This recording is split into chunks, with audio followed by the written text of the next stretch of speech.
हेर्नु नि यहाँ गाइस कति कति जति ठुलो भयो नि जति ठुलो भयो त्यति बचपन मेरो कान्छामा चाहिँ इक्जाम दिनु जाने बेलामा ऊ यस्तै गर्ने हो। जति बेला पनि मम्मीको हातमा बस्यो भने आनन्द मिल्छ अरे, बिर्सेको क्वेसन एन्सर सम्झिन्छ अरे। यसले जाने कसले जाने खर यता हेर्नु त, चुप्पा चुप्पी अनि मम्मीको छातीमा चाँच दिएर यत्रो गरेपछि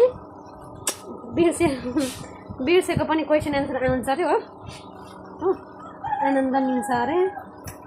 मन आत्तिरहेको छ भने पनि शीतल मिल्छ अरे। के यसको बातहरू भिडियो बनाएपछि बन्द गरिदिनु, नत्र भने यति बुढो मान्छे चाहिँ कुरा गर्छ। के भयो बुढो मान्छे किन यहाँ बेबीले चाहिँ कुरा गर्छन् कि।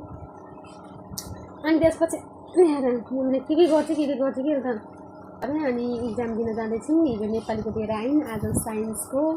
भन त कस्तो भइरहेको छ इक्जामको तयारी? ठिकै छ।